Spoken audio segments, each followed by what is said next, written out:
আর ওই যে 23 ওয়াক্ত নামাজের আগে আল্লাহু আকবার লা ইলাহা ইল্লাল্লাহু আল্লাহু আকবার লিল্লাহিল হামদ, এই তাকবীর তাহলিল তাহমিদ পড়া লাগে।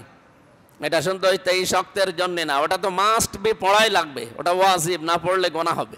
কিন্তু এই 9 দিনও পড়ার নিয়ম অলরেডি বৃহস্পতিবার থেকে আরম্ভ হয়ে গেছে। এই তাকবীরটা অলরেডি আরম্ভ হয়ে গেছে, আমরা এখন এটা আরম্ভ করা দরকার। অনেকে শুরু করেছেন, করেননি। সব সময় মনে আসলেই হয় জোরে পড়বেন না আস্তে পড়বেন, মানুষের যেন ডিস্টার্ব না হয়, এই আমলটা জারি করা দরকার। সাহাবা একরামের এই আমলটা বেশি ছিল। ওনারা বাজারঘাট মানুষের জনসমাগম দেখলেই সেখানে যে একটু উচ্চ স্বরে বলতেন আল্লাহু আকবার আল্লাহু আকবার। মানুষ মনে করতেছে না এই আমল আরম্ভ হয়ে গেছে। আর যার কাছে সব সময় আল্লাহু আকবারের শব্দটা থাকে তার কাছে শয়তান ওই পর্যন্ত আসতে পারে না, সে মানুষ শয়তান হোক আর জিন শয়তান হোক। যেহেতু শয়তান আমাদের প্রকাশ্য শত্রু, প্রকাশ্য শত্রু বলা হয় কোরআনে কারিমে শয়তানকে, অথচ আজ পর্যন্ত আমরা কেউ শয়তানকে দেখেছি? তাহলে প্রকাশ্য শত্রু বললেন কেন? ইন্নাহু লাকুম আদুউম মুবিন, অবশ্যই তোমাদের জন্য শয়তান প্রকাশ্য শত্রু। তা আজ পর্যন্ত শয়তানকে কেউ আমরা দেখিনি। ওদের কেমন হয় দেখতে দেখা গেছে কোনো দিন? আর তার কাজ কারবার দেখা যায়। শয়তানি যে কাজ কারবার আছে এগুলো যখন মানুষ করে তখন বোঝে যে এটা মানুষের কাজ না, এটা শয়তানের কাজ। এই যে অপচয় করা, এটা মানুষের কাজ নয়, এটা শয়তানের কাজ। ইন্নাল মুবাজ্জিরিনা কানু ইখওয়ানাশ শায়াতিন ওয়া কানা শাইতানু লিরাব্বিহি কাফুরা। অবশ্যই অপচয় করা, অপব্যয় করা, এটা হচ্ছে শয়তানের কাজ।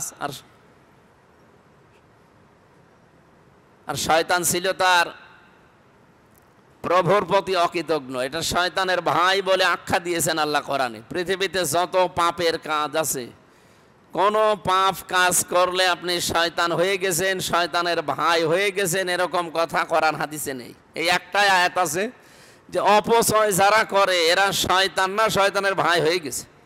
শয়তানের ভাই মানে কি? ও শয়তানি।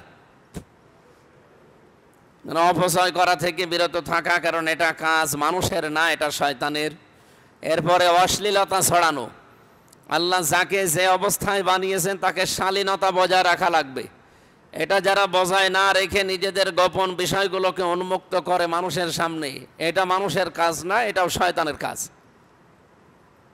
জান্নাত থেকে আদম আর হাওয়াকে শয়তান বের করে দেবে, এইটা তার উদ্দেশ্য ছিল না। তার উদ্দেশ্য ছিল যে তাদেরকে অশ্লীলভাবে প্রদর্শন করা হোক, তাদের যে সমস্ত অঙ্গ প্রত্যঙ্গগুলো ঢাকা আছে, গোপন করা আছে, এগুলো যেন উন্মুক্ত হয়। তাহলে কি বুঝলেন এখান থেকে? মানুষের যে সমস্ত বিষয় গোপন রাখা দরকার, পুরুষের ক্ষেত্রে পুরুষদের, মহিলাদের ক্ষেত্রে মহিলাদের, তাদের নির্ধারিত জায়গাগুলো ঢেকে রাখার যে বিধান আছে কোরআন হাদিসে, এইগুলো যখন উন্মুক্ত হয়, মানুষকে দেখিয়ে যারা আনন্দ পায় তারা যেন বিশ্বাস করে ও আর মানুষ নেই, ও কি হয়ে গেছে। আমাদের পুরুষের নাভি থেকে হাঁটু পর্যন্ত এটা ঢেকে রাখা লাগবে যদি আপনার কাছে পোশাক থাকে। এটা নফল না, এটা সুন্নাত না, এটা ফরজ। নামাজ পড়া যেমন ফরজ, এই জায়গা থেকে পর্যন্ত ঢেকে রাখা কি? এটা পুরুষের জন্য, আবু হানিফা রহমতুল্লাহ আলাইহের মাযহাব বা মত অনুযায়ী। আর মেয়েদের সতর হচ্ছে মুখমণ্ডল, হাতের কবজি আর পায়ের পাতা বাদ দিয়ে পুরা শরীর ঢেকে রাখা লাগবে। এটা মেয়েদের জন্য ফরজ, এটা সুন্নত, নফল, মুস্তাহাব না। এই জন্য মেয়েরা নামাজ পড়তে গেলে আমরা পুরুষেরা যদি মাথায় টুপি নাও দেয় আমাদের নামাজ হয়ে যাবে। শরীরে কাপড় নেই তাও নামাজ হয়ে যাবে যদি আমার এই ফরজটা ঠিক থাকে। তো মেয়ে লোকের কি এই নাভি থেকে পা পর্যন্ত ঢেকে রাখলে হবে? হাঁটু পর্যন্ত? ওর যে তিনটা জায়গা বললাম, মুখমণ্ডল, হাতের কবজি আর পায়ের পাতা বাদ দিয়ে পুরা শরীর ঢাকা লাগবে। এমনকি নামাজের ভেতরে দাঁড়িয়ে যদি ওদের চুল বের হয়ে যায় তাহলে ওর নামাজ ভেঙে যাবে। এই জন্য মা বোনেরা যারা বাড়িতে আছে ওদেরকে আপনারা সালোয়ার কামিজ বানিয়ে এই পোশাক পরার অভ্যস্ত করবেন। বানানো পোশাকগুলো হাত পর্যন্ত, এ পর্যন্ত হাতা বানিয়ে দেবেন, ঢেলা ঢালা যেন কাজ করতে গেলে তুলতে পারে। আর যে ওড়না আছে মাথায় যেটা দেওয়া, এটা দিয়ে দেবেন। বুকটা পিঠটা যেন ঢেকে যায় এরকম একটা ওড়না লাগবে বানানো। এগুলো বানানোর সিস্টেম এখন দর্জি বাড়িতে পাওয়া যায়। তো এই যে সিস্টেমগুলো বলছে এর বাইরে গেলে ওদের যেমন নামাজ হয় না, আমাদের যে সিস্টেমগুলো আল্লাহ দিয়েছে এর বাইরে গেলেও আমাদেরও নামাজ হবে না। যদি পোশাক থাকার পরেও কেউ নাভি থেকে হাঁটু পর্যন্ত না ঢেকে নামাজে দাঁড়িয়ে যায় হাফ প্যান্ট পরে, নামাজ হবে? ফরজ তরক হয়ে গেলে নামাজ হবে না। হ্যাঁ, পোশাক যদি না থাকে আপনার, উলঙ্গ হয়েও নামাজ পড়তে পারেন, অসুবিধা নেই। তাহলে আমরা যেই কথা এখান থেকে বুঝলাম, আল্লাহ রাব্বুল আলামিন শয়তানের কাজকর্মকে তিনি বলেন যে প্রকাশ্য শত্রু তোমাদের, ওরে দেখা যায় না কিন্তু ওদের কাজ দেখা যায়। যারা অপচয় করে এগুলো প্রকাশ্য আমরা দেখি, যারা নিজেদের সৌন্দর্যকে এই যে গোপন অঙ্গগুলোকে প্রদর্শন করে এগুলো আমরা দেখি, এগুলোকে আর মানুষের তালিকায় রাখা যায় না। যারা এই কাজ করবে তারা কি শয়তানের ভাই। আল্লাহ রাব্বুল আলামিন শুধু ফতোয়া দিয়েই কোরআনের আয়াত নাজিল করে শেষ করে দেননি, এটাতে কত বাস্তব আল্লাহ নিজে আমাদের শরীরের ভেতরে দেখিয়েছেন। বিজ্ঞান এখন দেখাচ্ছে যে খাদ্য যা খাওয়া হয়, এই খাবার খাওয়ার পরে কয়েকটা জিনিস তৈরি হয়। এক নম্বরে আপনার রক্ত তৈরি হয়। আমাদের 5.5 কেজি রক্ত আছে শরীরের ভেতরে, এগুলো চলাচল করছে 26 কিলোমিটার দূরত্বে, বেগে চলছে পুরা শরীরে মাথা থেকে পা পর্যন্ত। এই রক্তগুলো তৈরি হচ্ছে খাবারের কারণে। 2 নম্বরে বীর্য তৈরি হয়, 3 নম্বরে মল তৈরি হয়। এরকম 4টা জিনিস যখন শরীরের ভেতরে তৈরি হয়, প্রস্রাব তৈরি হয়। এগুলো বিভিন্ন জায়গা আছে, এগুলো আল্লাহ বের করে আপনার শরীরকে রিফাইন করে দেয়। এখন এই 4টা জিনিস দিয়ে এই খাবারগুলো দিয়ে 4টা জিনিসের বাইরে সবচাইতে নির্যাস যেগুলো খাবারের, প্রতিটি খাবারের নির্যাস আলাদা আলাদা আছে, ওইটা দিয়ে একটা রস তৈরি হয় যেটা পিত্ত রস বলে। এই পিত্ত রসটা যখন শরীরের ভেতরে তৈরি হয়, এটা তৈরি হয়ে বসে থাকে না, এটা খাবারকে হজম করায় সহায়তা করে, খাবারকে হজম করার জন্য সহায়তা করে এই রসটা। বিজ্ঞান এখন দেখতে পাচ্ছে যে এই রস যখন শরীরের ভেতরে খাবার থাকে পেটে, তখন অটোমেটিকভাবে ফোঁটা ফোঁটা পড়তে থাকে। তো খাবার যেহেতু নেই, ওটা অটোমেটিক মুখ বন্ধ হয়ে যায়। ওখানে তো আর আপনার কোনো কর্মচারী নিয়োগ করা নেই যে ওখানে বন্ধ করে বসে আছে, আল্লাহ নিজে এটা কন্ট্রোল করেন। আল্লাহ মানুষকে বোঝাতে চান, ইন্নাল মুবাদ্দিরিনা কানু ইখওয়ানা শায়াতিন, আয়াতের ব্যাখ্যায় তাফসিরে মুফাসসির লিখেছে যে আল্লাহ যে অপচয় করেন না তার প্রমাণ এইটা। ওই রসটা পড়তেই যদি থাকে ফোঁটা ফোঁটা, তাহলে অপচয় হয়ে যাবে। আর গুরুত্বপূর্ণ এবং দামি জিনিস, এটা যেহেতু নষ্ট হলে অপচয়ের শামিল, এই জন্য আল্লাহ হঠাৎ করে অটোমেটিক মেশিন বানিয়েছেন। যতক্ষণ খাবার থাকবে ও কাউকে ছড়িয়ে দেওয়া লাগবে না, ছেড়ে দেওয়া লাগবে না, পড়তে থাকবে ফোঁটা ফোঁটা, খাবার হজম হবে। যখন খাবার থাকবে না, ওটা অটোমেটিক বন্ধ হয়ে যাবে। তাহলে আল্লাহ কি শুধু ফতোয়া দিয়ে শেষ করে দিয়েছেন? উনি কাজ করে দেখিয়েছেন যে পৃথিবীতে কোনো জিনিস আমি অপচয় করি না। তাহলে যারা অপচয় করেছেন, প্রয়োজনের অতিরিক্ত কিছু করার নাম অপচয়। এদিকে তাকান, প্রয়োজনের অতিরিক্ত কিছু করার নাম কি? আমরা এই 54 বছর এই অপচয়ের দৌড়বে শান্তিতে পড়ে আছে। অপচয় যদি রোধ করা যেত না, বাংলাদেশটা দাঁড়িয়ে যেত। আমি কয়েকদিন আগে মালয়েশিয়া গিয়েছিলাম, ওরা দাঁড়িয়ে গেছে 2004 সালের পর থেকে। কেন দাঁড়িয়ে গেছে? কারণ ওই দেশে এই অপচয়, যেটা আমরা যে অন্য ভাষায় দুর্নীতি বলি, মেরে খাওয়া বলি, নষ্ট করা বলি, এইটা নেই। যার যে দায়িত্ব আছে ওইটা সে পালন করবে, এবং পালন করতে গিয়ে যদি কোনো জায়গায় 2 নাম্বারই পায়, সে যত বড় লোক হোক তারে আর বাঁচিয়ে রাখবে না, ওই সময় মেরে ফেলবে।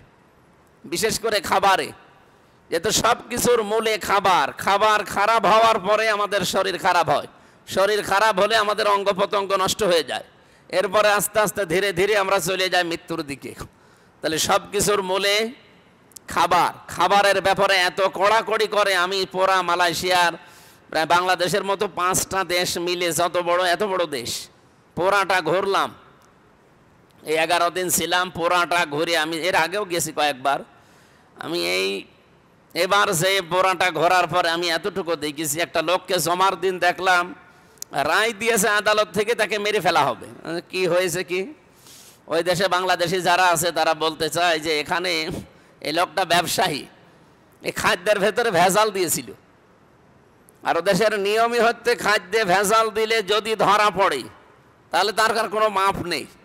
ধরা পড়লে সাক্ষ্য প্রমাণ হয়ে গেলে মেরে ফেলা লাগবে, 3 দিনের ভেতরে তাকে মেরে ফেলবে। এই জন্য আজকে জমার দিন, এটা বুধবারের ঘটনা। বুধবারে ধরা পড়েছিল, বুধ, বৃহস্পতিবারে, শুক্রবারে 3 দিন তারা পর্যবেক্ষণ করে সাক্ষ্য প্রমাণ পেয়ে গেছে যে হ্যাঁ এই খাদ্যে ভেজাল দিয়েছে। খাদ্যে ভেজাল কি? এই যে তেল দিয়ে বিভিন্ন জিনিস তৈরি করে হোটেলে, এই যা বানাবেন ওই দিনই শেষ, ওটা পরবর্তী দিন আবার যে নতুন করে তৈরি করবেন ওইটা দিয়ে তো ওর যে নির্ধারিত সীমা পার হয়ে যায়। ওই তেল দিয়ে আবার নতুন করে জ্বালিয়ে কোনো জিনিস বানাবেন, ওটার দ্বারা খাবার নষ্ট হবে। ওই খাবার খেলে আপনার শরীরে অঙ্গ প্রত্যঙ্গগুলো খারাপ হবে। ওরা ওই দিকে খেয়াল করে ও এরকম কাজ করেছিল এই ব্যবসায়ী বা এই হোটেলওয়ালা, যে একদিনের জিনিস আর একদিন চালাতে গিয়েছে, ধরা পড়ে গেছে। পরীক্ষা নিরীক্ষা করেছে 3 দিন একাধারে পর্যবেক্ষণ করে ওর পেছনে লোক লাগিয়ে সব দেখেছে হ্যাঁ ও এই কাজই করে। তখন তারে রায় দিয়েছে যে আদালত থেকে মেরে ফেলেন। এখন মেরে ফেললেই তো হচ্ছে না, এটা তো মানুষকে দেখানো লাগবে। এই জন্য জমার দিন কেন্দ্রীয় মসজিদ যেটা, সেই সুলতান মসজিদে গিয়েছিলাম, ওই জায়গায় দাঁড়িয়ে সবার সামনে এই বিচারটা যদি করে, হাজার হাজার মিডিয়া, টিভি, যারা বিভিন্ন মিডিয়ার লোকজন নিয়ে এসে সারা দেশে ওটা ছড়িয়েছে যে খাদ্যে ভেজাল দিলে কিন্তু এই সমস্যা। যার জন্য আপনি যা করছেন আপনার জীবনে যদি না থাকে, আপনি খাদ্যে ভেজাল দিয়ে বা 2 নাম্বারই করে কি করতে চান? আমি টাকা পয়সা উপায় করে আমার শরীর, আমার বউ বাচ্চা যারা আছে তারা যেন আরো ভালো থাকবে। তারা ভালো থাকবে ঠিক আছে, কিন্তু আপনি তো চলে গেলেন। তো একটা এরকম 5টা বিচার বছরে করে, তো ওই দেশে আর কেউ খাদ্যে ভেজাল দেওয়ার সাহস পাবে? যদিও ইসলাম ওখানে পরিপূর্ণ নেই, সিঙ্গাপুরে উন্নত রাষ্ট্র, ইসলাম পরিপূর্ণ নেই ওখানে। মানে অমুসলিম তো 100 ভাগের 100 জনের 95 জন অমুসলিম, মাত্র 5 জন মুসলমান। মালয়েশিয়াতে 100 জনের হয়তো 70 জন মুসলমান, অন্যান্য জাতি মিলে আরো তারা আছে। তো এই হিসাবে আমরা দেখলাম এই বাইরের দেশগুলোতে ভ্রমণ করি, এই মানুষগুলো আইনের প্রতি খুব সচেতন। যাকে যে দায়িত্ব দিয়েছে এই দায়িত্বটা পালন করছে। আর এখানে কোনো 2 নাম্বারই নেই, মেরে খাওয়ার সিদ্ধান্ত নেই যে অন্যের জিনিস আমি জোর জবরদস্তি করে দখল করে আয়ত্ত করে নেব, নিয়েই তো শেষ না, আপনি টিকে থাকতে পারবেন না। এই কারণে তারা দুর্নীতি করে না বলে দাঁড়িয়ে গেছে, তারা অপচয় করে না কোনো জিনিসের জন্য দাঁড়িয়ে যায়। আর আমরা আমাদের এই অপচয়ের কারণে আজ দাঁড়াতে পারলাম না। 54 বছর অলরেডি পার হয়ে গেছে। আপনি এই 15.5 বছরের রিপোর্ট এখন বের হচ্ছে, এই 15.5 বছরে যারা দায়িত্বে ছিল যত টাকা পয়সা শুধু পাচার হয়েছে বাইরের দেশে। আমি কয়েকদিন আগে একটা রিপোর্ট পেয়েছিলাম, এই টাকাগুলো যদি পাচার না হতো বাংলাদেশে 36টা পদ্মা সেতু বানানো যেত। তাও যেভাবে খরচ করে বানিয়েছে এই খরচেও, অথচ পদ্মা সেতু যে টাকা খরচ হয়েছে ওই টাকা দিয়ে কমপক্ষে 4টা পদ্মা সেতু বানানো যায় যদি দুর্নীতি করা না হয়। আপনি টের পাচ্ছেন কি বলছি?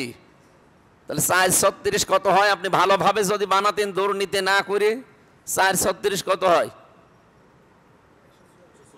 144টা পদ্মা সেতু অনাসে বানানো যেত বাংলাদেশে। অথচ এখন রাজবাড়িতে একটা সেতু বানাবে টাকা নেই, এই চাঁদপুরে একটা সেতু বানাবে টাকা নেই, ভোলাতে একটা সেতু বানাবে টাকা নেই। টাকা পাবে কোথায়? একটা সেতু বানাতে যে টাকা খরচ হয় তার 4 গুণ টাকা অলরেডি খরচ হয়েছে শুধু পদ্মা সেতুই। আর এই টাকা পাচার না হলে 36টা বানানো যেত অলরেডি দুর্নীতি না করলে। এই হিসাবে একটায় 4টা, 100 কত হয়? 44টা। দ্বিতীয় নম্বর যে মেট্রো রেল দেখতে পাচ্ছেন, 338টা মেট্রো রেল বানানো যেত যদি টাকা পাচার না হতো। কি হয়েছে মানে সেই আঙ্গুল ফুলে কলা গাছ না, আঙ্গুল ফুলে ডাব গাছ হয়ে গেছে, বড় গাছ হয়ে গেছে। এখন এইগুলো পড়ি দেখি আর বাস্তবে সারা পৃথিবীতে বিভিন্ন জায়গায় যায় আর মিলাইছে আল্লাহ। শুধুমাত্র শয়তানের এই 2টা কাজ যদি আমরা না করতাম, বাংলাদেশ 54 বছর না 54 দিনেই দাঁড়িয়ে যাওয়ার কথা। অন্য দেশগুলো যারা মাছ বিক্রি করে, এই যে সিঙ্গাপুরে যারা থাকে, আমি নিজে তো চেয়েছিলাম, ওদের চারিদিকে শুধু সাগর, একটা দ্বীপ, অনেকগুলো দ্বীপ নিয়ে রাষ্ট্রটা। আর বাংলাদেশের চাইতেও বড় না, এই দেশের একটা জেলার সমানও না। এই চুয়াডাঙ্গা জেলা আমার মনে হয় এই মাথা থেকে ও মাথা প্রায় 70 কিলো বা 60 কিলো হবে, অথচ ওই দেশ মাত্র 45 কিলো। তাহলে এই জেলার চাইতেও ছোট একটা দেশ, আর ছোট ছোট দ্বীপ আছে। তো তারা তাদের অভ্যাসই ছিল, তাদের কর্মজীবনই ছিল জোলা বলে না, জোলা কি বলে এদিকে জোলারে, জেলে জেলে এই মাছ ধরে খাওয়া তাদের জাতীয় অভ্যাস। আর তারা আজকে তামাম দুনিয়ার 257টা দেশের ভেতরে তালিকায় যদি 10টা দেশ আছে, সিঙ্গাপুর একটা। কোথা থেকে কোথায় দাঁড়িয়ে গেছে, আইন তাদের প্রতি এত কঠিন। রাস্তাঘাটে আপনি একটা ময়লা ফেলে দেবেন না, নির্ধারিত জায়গা আছে সেখানে যে ফেলা লাগবে, ঠিক ওরা ওইভাবেই গড়ে উঠতেছে। ছোট্ট বাচ্চা, আমি ছিলাম যখন আমার সাথে সে বাড়িতে, ওর একটা ছোট বাচ্চা ছিল, এই চিপসের একটা প্যাকেট দিয়ে খাবারের পরে আমি বললাম জ্বালানা দিয়ে ফেলে দাও। না, জ্বালানা দিয়ে ফেলে দেবো মানে, এটা নির্ধারিত জায়গা আছে। ওই খাবারের পরে প্যাকেটটা পকেটে রেখে দিল, মড়িয়ে পকেটে রেখে নিয়ে ওই জায়গায় গাড়ি থামিয়ে ওইটার ভেতরে তুলে বলছে যে এই জায়গায় ফেলার জায়গা। বয়স কত হবে, খুব বেশি হলেও 4.5-5 বছর হবে। এতটুকু মানুষ এইভাবে আইনের পরে গড়ে উঠতেছে, ওরা এই জন্য এত পরিষ্কার পরিচ্ছন্ন। তো পরিষ্কার পরিচ্ছন্ন থাকা এটা নিয়ম কার? আল্লাহর নিয়ম না? নবীজি জানিয়েছেন আত্মহুরু শাতরুল ঈমান, পরিষ্কার পরিচ্ছন্ন পবিত্র থাকা এটা কিন্তু ঈমান না, শুধু ঈমানের অর্ধেক। আমরা বলি যে ঈমানের একটা শাখা, ঈমানের শাখা তো 77টার উপরে আছে, ঈমানের শাখা বলা হয় না। পরিষ্কার পরিচ্ছন্ন থাকা এটা কিন্তু ঈমানের অর্ধেক বলা হয়, নিসফুল ঈমান বলা হয়েছে। এরা নবীর কথাকে মেনে চলে কিন্তু নবীকে বিশ্বাস করে না, এই জন্য তারা দাঁড়িয়ে যাচ্ছে। আমরা নবীকে বিশ্বাস করি যে নবী একজন এসেছিল, কিন্তু নবীর জীবনের কর্মকাণ্ডগুলো আমাদের জীবনে নেই। নবীজি অশ্লীলতা ছড়াননি, উনি জীবনে অপচয় করেননি, উনি জীবনে কোনোদিন অপবিত্র হয়ে থাকেননি, কিন্তু আমরা তাকে বিশ্বাস করি, তার কথাগুলো আমাদের জীবনে আমরা মানি না, এই জন্য আমরা আরো নিচের দিকে চলে যাচ্ছি। আজ যদি সত্যি এভাবে মেনে চলতে পারতাম, যেহেতু ইসলাম এটা জালিকা দ্বীনুল কাইয়্যিম বলা হয়, এটা সুস্পষ্ট এবং নির্ধারিত দিন, পৃথিবীর সব দিনের তুলনায় আল্লাহর কাছে এইটাই গুরুত্বপূর্ণ বিধান, জীবন ব্যবস্থা, দিন, ধর্ম যাই বলেন। ফালা তাজলিমু ফিহিন্না আনফুসাকুম, এই মাস যেহেতু আমরা পেয়েছি জিলহজ মাস, আল্লাহ বলেন তোমরা এই মাসগুলো পেলে নিজের উপরে জুলুম করবা না। নিজের উপরে জুলুম কি? মন যেটা চাই না ওইটা যদি জোর করে কেউ করে ওইটা হচ্ছে গোনাহ, আর ওই গোনাহ হচ্ছে জুলুম। আপনি যে যারা উলঙ্গ অর্ধ উলঙ্গ নাচ দেখে, সিনেমা দেখে, ওর মন জীবনও যদি ইমানের ছিটাফোঁটা থাকে ওর মন চাইবে না, জোর করেও হয়তো শয়তানের ধোকায় পড়ে হোক আর যেভাবেই হোক ও দেখতে থাকে। এই মানুষ যখন আস্তে আস্তে গোনায় অভ্যস্ত হয়ে যায় তখন ওর কাছ থেকে ইমানের যে নূর আল্লাহ এটা কেড়ে নেয়। কিছুদিন পরে অবস্থা এমন হয়ে দাঁড়ায় তখন ওর ভালো কাজও ভালো লাগে না, খারাপ কাজও ভালো লাগে না, সব খারাপ সমান মনে হয়। এই জন্য সময় আমাদের এসেছে এই মাসকে সম্মান দেওয়ার। ওই জামানায় কাফেররা সম্মান দিত এই 4টা মাস আসলে, বিশেষ করে মুহররম, রজব, জিলহজ আর জিলকদ। এই মাসগুলো আসলে তারা মারামারি, গন্ডগোল, এমনকি কারো সাথে ঝগড়া বিবাদ, মামলা মোকদ্দমা আছে বন্ধ করে দিত, বলতো এখন থাক, এই মাসের সম্মান আছে। এটা একেবারে সেই আবহমান কাল থেকে চলে আসছিল তাদের কাছে। তারা এই মাসের সম্মান দিত এইভাবে যে মারামারি, তোমার সাথে গন্ডগোল, কেস কামারে আছে, আমার সাথে কথা বন্ধ হয়ে আছে, এখন আর না, এই 4 মাস পার হোক, এরপরে আবার নতুন করে তোমার সাথে ঝগড়া হবে। তারা কাফের, তারপরে এই মাসের সম্মান এইভাবে দিত। আমরা মুসলমান হিসাবে এই মাসের সম্মান কিন্তু এভাবে এখনো দিতে পারি না। মামলা মোকদ্দমা কি বন্ধ হয়ে আছে 4 মাসে? কারো সাথে মনোমালিন্য ছিল, এখন কি বন্ধ হয়ে গেছে? আরো বাড়িয়ে দিয়েছে। তাহলে এই মাসের সম্মান আমাদের দেওয়া হচ্ছে না। ওয়াকাতিলুল মুশরিকিনা কাফাতান কামা ইউকাতিলুনাকুম কাফা, তোমরা কাফেরদের বিরুদ্ধে লড়াই সংগ্রাম করো যেইভাবে ওরা করে তোমাদের বিরুদ্ধে পরিপূর্ণভাবে। আজ দেখেন তামাম পৃথিবীতে যারা মুশরিক, এই খ্রিস্টান, ইহুদি, এই হিন্দু যারা আছে, বৌদ্ধ যারা আছে, তামাম দুনিয়ার সবগুলোই মুশরিক। হ্যাঁ, তাদের জাতিতে আলাদা আলাদা নাম নিয়েছে, কেউ ইহুদি বলে, কেউ খ্রিস্টান বলে, কেউ মুশরিক বলে, কেউ বৌদ্ধ বলে, কেউ মাজুসি বলে, জিনিস কিন্তু সবাই তারা মুশরিক। আল্লাহকে যারা অন্য কারো সাথে যুক্ত করে তারা কি বলেন বলেন? মুসলমানদের ভেতরে মুশরিক কারা? না না, মুশরিক হচ্ছে তারা যারা আল্লাহ যেটা পারে ওইটা অন্য কেউ পারে এই বিশ্বাস করে। কথা বোঝা যায়নি? আল্লাহ যে বললেন কাতিলুল মুশরিকিনা, তোমরা লড়াই করো, সংগ্রাম চালাও, তাদের সাথে তোমরা কতল করো। কতল একেবারে সর্বোচ্চ পর্যায়, সংগ্রাম, আন্দোলন, লড়াই চালাও তাদের বিরুদ্ধে যারা মুশরিক। কিভাবে চালাবা? কামা ইউকাতিলুনাকুম কাফা, যেভাবে তারা চালাচ্ছে তোমাদের বিরুদ্ধে। এটা তো ইহুদি, খ্রিস্টান, হিন্দুদের বাদই দিলাম, মুসলমানদের ভেতরে হাজারো মানুষ এখন আমরা মুশরিক হয়ে গেছি। আর মুশরিকদের সবচাইতে বড় কাজ কি? আল্লাহু ইয়াজতাবি ইলাইহিনা।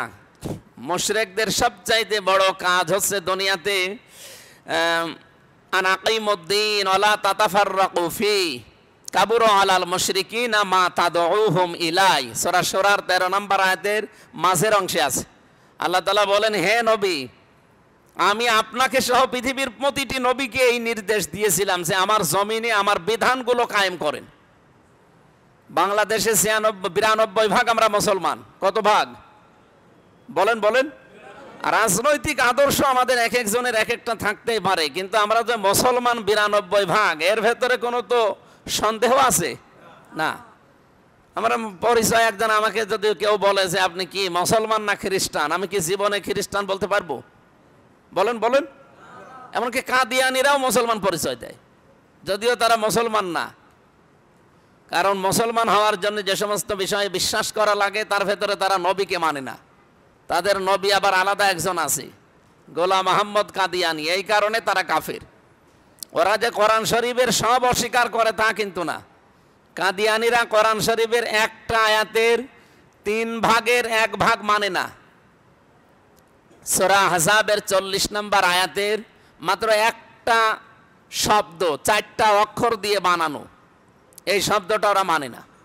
মা কানা মুহাম্মাদুন আবা আহাদিম মির রিজালিকুম ওয়ালাকির রাসূলুল্লাহি ওয়া খাতামান নাবিয়্যিন, এই একটা আয়াত।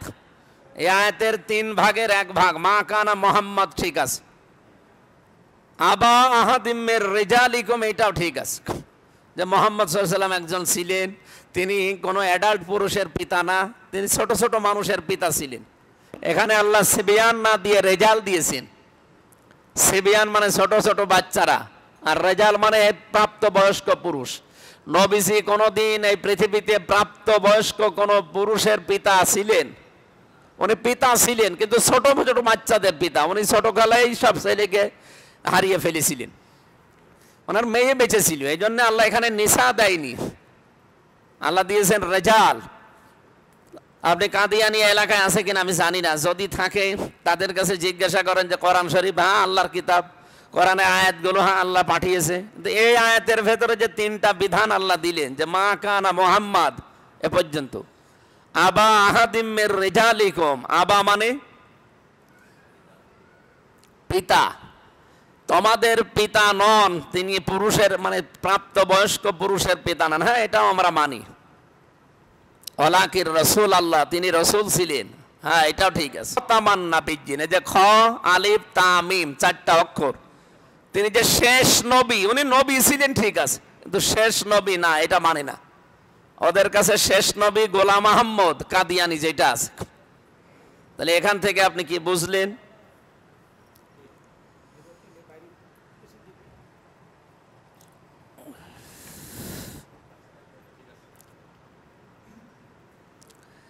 এখান থেকে গুরুত্বপূর্ণ একটা বিধান আমরা কিন্তু অলরেডি জেনে ফেললাম, যে ওরা মাত্র কোরআনের 6666টি আয়াতের এক আয়াতের 3 ভাগের 1 ভাগ, 1 ভাগও না, মাত্র একটা শব্দের 4টা অক্ষর মানে না। এই জন্য ওরা কি এলাকায় যারা মুসলমান আছেন কোন কাদিয়ানির সাথে আত্মীয়তা করেন? করে? এলাকায় কাদিয়ানি আছে? আমার মনে হয় জেনে শুনে কেউ করবে না, না হয়তো কোনো স্বার্থে পড়ে হোক অথবা কোনো চাপে পড়ে হোক, অন্য কোনো সমস্যা থাকতে পারে, জেনে শুনে জীবনেও কেউ করবে না। তাম পৃথিবীতে সব আলেমরা একমত যে কাদিয়ানিরা কাফের। ওরা কি? সবাই বলেন। এটা রেকর্ড হচ্ছে, তামাম দুনিয়া যাচ্ছে। আপনি সেটা টের পাচ্ছেন কি বলছি? আল্লাহ বলেন, এই যে মুশরিকদের সাথে তোমরা সর্বাত্মক ভাবে লড়াই করো যেভাবে ওরা করে। তো এখন মুশরিকদের মাঝে এই গুরুত্বপূর্ণ মাসে আপনি কিভাবে লড়াই করবেন? মুশরিক খুঁজে আমরা পাই না। মুশরিক তারা যাদেরকে আপনি দিন কায়েমের জন্য আল্লাহর বিধান কায়েমের কথা যখনই বলতে যাবেন, ওরা নামে মুসলমান দাবি করবে, মুসলমানের নিয়ম নীতি কাজকর্ম যা আছে এগুলো পালনও করবে, কিন্তু যখন বলা হয় ব্যক্তি পরিবার সমাজ রাষ্ট্রে আল্লাহর বিধান কায়েম করা লাগবে, হে নবী আপনি দেখবেন কাবুর আলাল মুশরিকিন মা তাদউহুম ইলাই। আপনি যেদিকে মানুষকে ডাকতে চাচ্ছেন এই কথা শুনলে সবচাইতে বেশি খারাপ লাগবে, মন খারাপ হবে মুশরিকদের। আমরা জানো মুশরিকই তো নেই, আমরা তো 92% মুসলমান। তো মুশরিক তো মুসলমানদের ভেতরে তারা যে মানুষগুলো আল্লাহ যেটা পারে ওইটা অন্য কেউ পারে এই বিশ্বাস করে। আল্লাহ কি পারে বলেন তো? না না, আল্লাহ সব পারে বললে হবে? আল্লাহ কি পারে? সন্তান দিতে পারে কে? পৃথিবীর অন্য কেউ পারে? যদি কেউ বিশ্বাস করেন যে না এই পানি পড়ায়ও কাজ হয়, অথবা ওই যে কবরের কাছে গেলেও হবে, কোনো পীর সাহেব দোয়া করে দিলেও হবে, এইরকম বিশ্বাস করলে সে কি? এ পৃথিবী বানিয়েছে কে? এখানে অন্য কোনো মানুষ বা অন্য কোনো কারো বিধান যদি কেউ প্রতিষ্ঠা করতে চায়, যেহেতু পৃথিবী বানিয়েছে আল্লাহ, আমরা বিশ্বাস করি। আর এখানে নিয়ম নীতিও চলতে পারে কার? কোরআনে 918 জায়গায় এরকম কথা আছে, আলা আলাহুল খালকু ওয়াল আমরু, বানিয়েছি আমি, এখানে সিদ্ধান্ত চাপিয়ে দেবে কে? আল্লাহর আইন বাদ দিয়ে অন্য কোনো আইন চলতে পারে না। যদি কেউ চালাতে চায় সে কি? এবার বলেন বাংলাদেশে মুশরিক আছে কিনা? যে আমি পয়েন্টে পয়েন্টে নিয়ে আসলাম, আপনি হিসাব করে দেখেন, মুসলমান 92%, শেষে মুশরিক হয়ে যাবে 92%। এই জন্য এদের কাছে দিন কায়েমের কথা বললে, আল্লাহর বিধানের কথা বললে এদের রাগ হয়। এরা তখন দুনিয়ার কাজ মনে করে, এটা ঝামেলা। আরে এটা যে আসল কাজ, কাবুর আলাল মুশরিকিনা মা তাদউহুম ইলাই। হে নবী ওদেরকে আপনি যেদিকে ডাকেন ওরা তো আসবে না, কারণ ওরা কি? দিন কায়েমের কথা বললে মুশরিকদের খারাপ লাগে। আপনার খারাপ লাগে কেন? কারণ আপনার ভেতরে শিরিকের চিহ্ন আছে। আমি আশা করে বোঝাতে পেরেছি। এই জন্য মুশরিক এদের বিরুদ্ধে এই মাসের দায়িত্বই হচ্ছে গুরুত্বপূর্ণভাবে এদের পেছনে লেগে থাকা। ওরা যেভাবে তামাম দুনিয়া ক্যাপচার করছে। সম্মানিত মুসল্লি কিরাম, এ মাসটা এসেছে, 2 দিন হয়েও গেল, চলেও যাবে, কিন্তু এ মাসের যে শিক্ষা 11টা আমরা এখনো একটাও নিতে পারি নাই। আপনি গত বৃহস্পতিবার থেকে, এই যে 2 দিন আগে চলে গেল, কালকে বৃহস্পতিবার থেকে আরম্ভ হয়েছে যে তাকবীরটা, একবারও পড়েছেন? অথচ এটা কিন্তু এই 9 দিনে আমল করার দরকার। আল্লাহু আকবার, আল্লাহু আকবার, লা ইলাহা ইল্লাল্লাহু, আল্লাহু আকবার, আল্লাহু আকবার, লিল্লাহিল হামদ। খালি কোরবানির দিন মনে করে থাকি যেটা পড়বো, ওটা তো একদিনের জন্য না। আর 1 বছর পরে পরে কোরবানি একটা বিধান শুধু আসে এই গোশত খাওয়ার জন্য না। কিছু কিছু মানুষ প্রশ্ন করে যে হুজুর বেনামাজির সাথে ভাগ দেব। আরে ভাগের কথা বাদ দেন, বেনামাজির সাথে ভাগ দেওয়া তো অনেক দূরের কথা। পড়া কোরআন শরীফ পড়ে কোনো জায়গায় আপনি পাবেন যে আগে কোরবানি করো এরপরে নামাজ পড়ো? আছে? আগে নামাজি হও এরপরে কোরবানি দাও। অথচ আপনি বেনামাজির সাথে ভাগ নিয়ে ফতোয়া জিজ্ঞেস করছেন। আমার মনে হয় এই ফতোয়া এভাবে দেওয়া যায় যে যারা নামাজি মানুষ আছেন তারা নামাজির সাথে ভাগ দেবেন, আর যারা বেনামাজি আছে ওরা আলাদা দিক। ওরা, কারণ ওদের তো কোরবানি হবে না, নামাজ না থাকলে কোরবানি হয়? ফাসাল্লি লিরাব্বিকা, আগে কি? আগে ফাসাল্লি, এরপরে তো আনহার। আপনি আগে কোরবানি দিচ্ছেন তারপরে নামাজ পড়বেন না। এই জন্য বেনামাজি যারা আছেন ওনারা ভাগ আলাদা করবেন, আর নামাজি মানুষ দেখে দেখে করবেন। আজকের তেলাওয়াতকৃত আয়াত আমরা করেছিলাম সূরা হজের 32 নম্বর আয়াত থেকে। এখানে আল্লাহর কিছু নিদর্শনের শিক্ষা আছে, তার ভেতরে এই যে জিলহজ মাসটা একটা নিদর্শন। এর ভেতরে যে সমস্ত কাজ কারবারগুলো আছে সূরা হজের 32, 33, 34, 35, 36, 37, 38 এই আয়াতগুলো ভালো করে পড়বেন তাফসীর সহ। ইবনে কাসির পাওয়া যায়, ফি জিলালিল কোরআন পাওয়া যায়, মারিফুল কোরআন পাওয়া যায়। বাংলায় দেখে দেখে পড়বেন এই কয়দিন। আর এর ভেতর নিয়ম নীতি লেখা আছে, এগুলো মিলাবেন। আমাদের যেহেতু সময় বেশি হয়ে গেছে, আমরা আজকে আর কথা বলতে চাচ্ছি না। যতটুকু বললাম আল্লাহ এই মাসের গুরুত্ব অনুধাবন করে আমল করার তৌফিক দিন, আমিন। আসসালামু আলাইকুম।